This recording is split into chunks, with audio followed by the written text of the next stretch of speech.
Good morning students. आज हम online classes में क्लास 10 सब्जेक्ट साइंस में लेसन हमारा टॉपिक चल रहा है प्रकाश लाइट।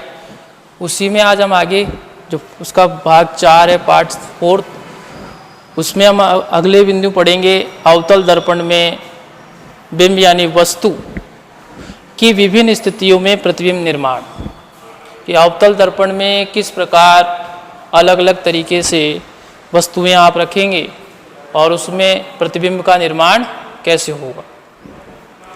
पहली स्थिति है कि जब वस्तुकाएं अनंत पर है। वस्तुकाएं अनंत, अनंत का मतलब वो वस्तु ना आपको दिख रही है ना मुझे दिख रही है, डॉट डॉट करके दिखाया गया है कि अनंत पर है वो वस्तु और वहाँ से प्रकाश किरणें आएंगी, दर्पण से टकराएगी। एक प्रकाश किरण मुख्य अक्ष के ऊपर है और एक प्रकाश किरण मुख्य अक्ष के नीचे है। मुख्य अक्ष की जो समांतर प्रकाश किरणें आती हैं वो अपवर्तन के पश्चात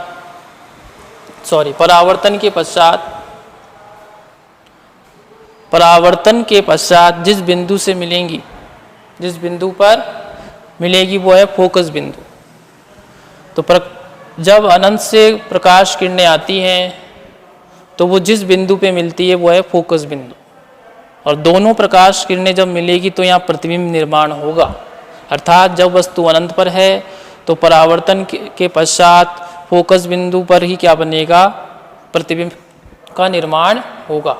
फोकस बिंदु पर प्रतिबिंब का निर्माण होगा। अब उसके बाद आती है कि प्रतिबिंब की स्थिति तो पता लग गई आपको, कहाँ बन रहा है, फोकस बिंदु यानी F पर बन रहा है।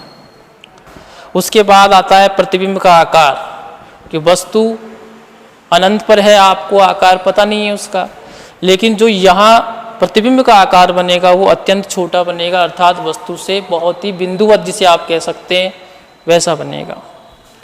उसके बाद प्रतिबिंब की प्रकृति। तो देखिए जी, अवतल दर्पण हम पढ़ रहे हैं तो अवतल दर्पण में 7 स्थितियां हैं, उनमें से 6 स्थितियों में प्रतिबिंब की जो प्रकृति होगी वह कैसी होगी, वास्तविक और उल्टा प्रतिबिंब बनेगा।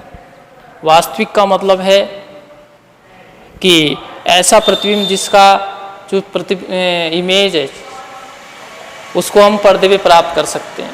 उल्टा मतलब समझ गए होंगे आप, यदि मुख्य अक्ष के नीचे बनते हैं प्रतिबिंब तो वो उल्टे बनेंगे। ठीक है। दूसरी स्थिति, ये पहली स्थिति है, ये दूसरी स्थिति है कि जब वस्तु अनंत और वक्रता केंद्र के मध्य हो। ये वक्रता केंद्र है, ये फोकस बिंदु है। अब वस्तु कहाँ है, वक्रता केंद्र और अनंत के मध्य, यानी यहाँ। ये इसका ऊपरी सिरा है, ये इसका निचला सिरा है। वस्तु को हमेशा मुख्य अक्ष के ऊपर रखना है, चाहे वो अवतल दर्पण हो, चाहे उत्तल दर्पण हो, चाहे लेंस हो, कोई भी हो, वस्तु हमेशा मुख्य अक्ष के ऊपर रखी जाएगी। यहाँ पर 2 किरणें गुजरेंगी, एक मुख्य अक्ष के समांतर और एक गुजरेगी फोकस बिंदु से। तो मुख्य अक्ष के समांतर है वो तो फोकस बिंदु से परावर्तित होगी, और जो मुख्य अक्ष से गुजरेगी वो फोकस बिंदु से गुजरेगी वो मुख्य अक्ष के क्या हो जाएगी, समांतर हो जाएगी। इस तरीके से जब ये दोनों किरणें आगे मिलेंगी, मतलब यहाँ मिली है, कटकी आपस में, यानी C और F के मध्य मिल रही है, यानी प्रतिबिंब की स्थिति C और F यानी वक्रता केंद्र और फोकस बिंदु के मध्य क्या बनेगा, प्रतिबिंब का निर्माण होगा या प्रतिबिंब स्थित होगा।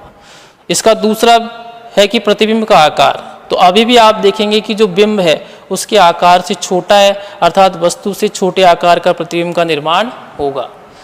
तीसरी स्थिति यानी जो तीसरी इसका जो बिंदु है वो है प्रतिबिंब की प्रकृति। तो प्रकृति वो ये वास्तविक और उल्टा, मुख्य अक्ष के नीचे बन रहा है, इसका मतलब कैसा है, वास्तविक और उल्टा बन रहा है। अवतल दर्पण की अगली जो तीसरी स्थिति है और जो चौथी स्थिति है उसमें आप देखेंगे कि वस्तु कहाँ है, वक्रता केंद्र पर है, या मतलब C पर है।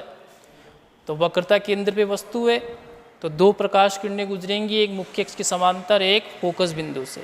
नियम फर्स्ट कि मुख्य अक्ष के समांतर है तो फोकस बिंदु से गुजरेगी, और फोकस बिंदु से आ रही है तो मुख्य अक्ष के समांतर हो जाएगी।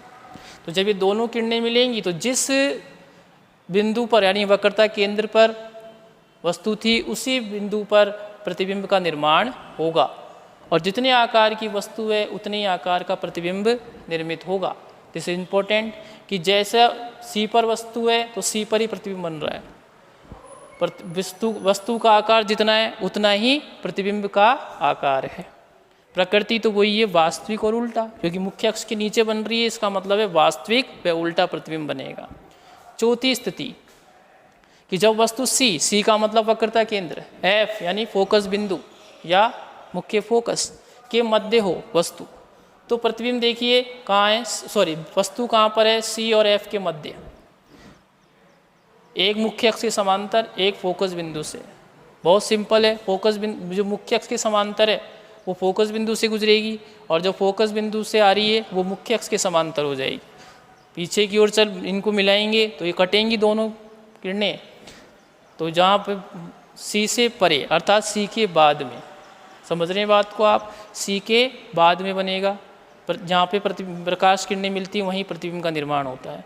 तो प्रतिबिंब की स्थिति सी से परे अर्थात सी के बाद बनेगा, सी से बाद बनेगा, या अनंत व सी के मध्य भी कह सकते हैं हम, अनंत व सी के मध्य बनेगा। आकार वस्तु से बड़ा, अब वस्तु का आकार छोटा होता जाएगा और प्रतिबिंब का आकार बढ़ता जाएगा। यानी जैसे जैसे वस्तु दर्पण के पास आएगी तो वस्तु का आकार छोटा, प्रतिबिंब का आकार बड़ा। जैसे जैसे आप वस्तु को दूर ले जाएंगे तो वस्तु का आकार बढ़ेगा, प्रतिबिंब का आकार छोटा होता जाएगा। तो प्रकृति यहाँ पे आप बात करेंगे वास्तविक व उल्टा। दर्पण पांचवी स्थिति की हम बात कर रहे हैं, वस्तु का है फोकस पर है, यानी मुख्य फोकस एफ पर है। तो दो प्रकाश किरणें गुजरेंगी, एक मुख्य अक्ष के समांतर और एक ध्रुव से टकराएगी। मुख्य अक्ष के जो समांतर है फोकस बिंदु से गुजरती है, ध्रुव से टकराती है वो तिर्यक रेखा में नीचे की ओर परावर्तित होती है। दोनों किरणें अनंत पर मिलेंगी। तो ये पहली स्थिति का विपरीत है, पहली स्थिति में अनंत पर वस्तु थी तो फोकस पर, मुख्य फोकस पर बन रहा था, अब फोकस पर है तो प्रतिबिंब कहाँ बनेगा, अनंत पर बनेगा। वस्तु के आकार से बड़ा बनेगा, यानी प्रतिबिंब का आकार कैसा होगा, वस्तु से बड़ा होगा। वस्तु छोटी होती जा रही है, प्रतिबिंब का आकार बढ़ता जा रहा है। प्रकृति वास्तविक और उल्टा, ठीक है। छठी स्थिति जब वस्तु एफ यानी मुख्य फोकस और ध्रुव के मध्य हो, तो देखिए एफ यहाँ है, ध्रुव यहाँ है, इसके बीच में आपको क्या रखी है, प्रकाश किरण वस्तु रखी है। वस्तु से एक मुख्य अक्ष के समांतर और एक ध्रुव से टकराती है। जो मुख्य अक्ष के समांतर है वो फोकस बिंदु से गुजरती है और जो ध्रुव से टकराती है वो तिर्यक रेखा में नीचे की ओर क्या होती है, परावर्तित होती है। दोनों किरणें यहाँ समांतर हो जाती है, नहीं मिलती हैं, पीछे की ओर इसको बढ़ाया जाता है। तो पीछे की ओर आप बढ़ाएंगे तो आपको दोनों किरणें एक बिंदु पर जाके मिलेगी। वो बिंदु कुछ भी हो सकता है, ठीक है, यानी दर्पण के पीछे मिल रहा है, यानी प्रतिबिंब की जो स्थिति है वो कहाँ है, दर्पण के पीछे। और प्रतिबिंब का आकार की हम बात करते हैं तो वस्तु की तुलना में प्रतिबिंब का आकार अत्यधिक बड़ा है, इसे विवर्धित कह सकते हैं, अत्यधिक बड़ा।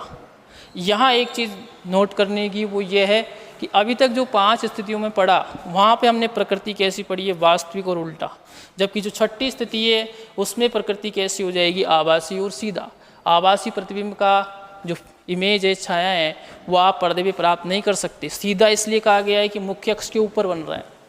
ये ध्यान देने वाली बात है कि जो वास्तविक प्रतिबिंब होते हैं मुख्य अक्ष के नीचे बनते हैं और उल्टे होते हैं, जबकि जो आभासी प्रतिबिंब होते हैं वो मुख्य अक्ष के ऊपर बनेंगे और उनकी प्रकृति आभासी और सीधा होगा, ठीक है। इस तरीके से हम अवतल दर्पण की इन 6 स्थितियों का हमने अध्ययन किया।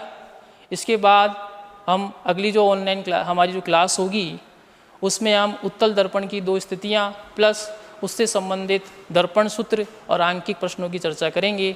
धन्यवाद।